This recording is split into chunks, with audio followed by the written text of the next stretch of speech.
If I were the devil, I wouldn't be happy until I had seized the ripest apple on the tree. Thee. So I'd set about, however necessary, to take over the United States. I'd subvert the churches first. I'd begin with a campaign of whispers. With the wisdom of a serpent, I would whisper to you as I whispered to Eve, do as you please. To the young, I would whisper that the Bible is a myth.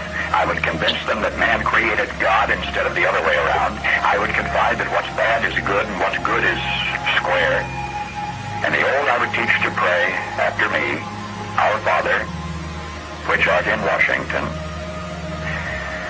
And then I'd get organized. I'd educate authors in how to make lurid literature exciting so that anything else would appear dull and uninteresting. I'd threaten TV with dirtier movies and vice versa. I'd peddle narcotics.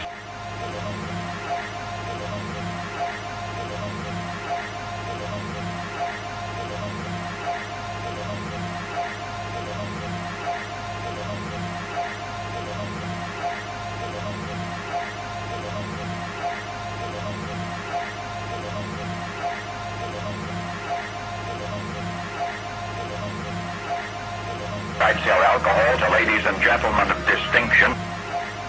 I'd tranquilize the rest with pills.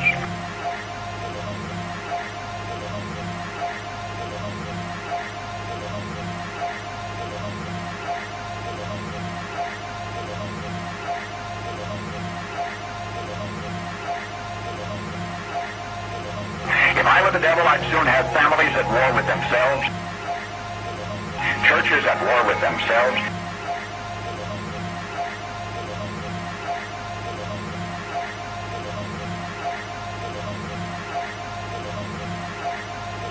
and nations at war with themselves.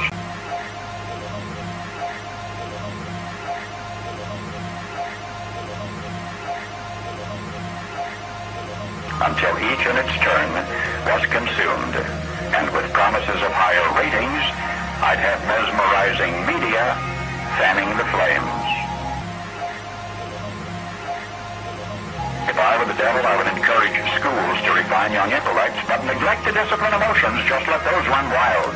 Until before you knew it, you'd have to have drug-sniffing dogs and metal detectors at every schoolhouse door. Within a decade, I'd have prisons overflowing. I'd have judges promoting pornography. Soon I could evict God from the courthouse, then from the schoolhouse, and then from the houses of Congress. And in his own churches, I would substitute psychology for religion and deify science. I would lure priests and pastors into misusing boys and girls and church money. If I were the devil, I'd make the symbol of Easter an egg and the symbol of Christmas a bottle. If I were the devil, I'd take from those who have and give to those who want it until I had killed the incentive of the ambitious. And what'll you bet? I couldn't get whole states to promote gambling as the way to get rich. I would caution against extremes in hard work, in patriotism, in moral conduct. I would convince the young that marriage is old-fashioned, that swinging is more fun, that what you see on TV is the way to be. And thus I could undress you in public, and I could lure you into bed with diseases,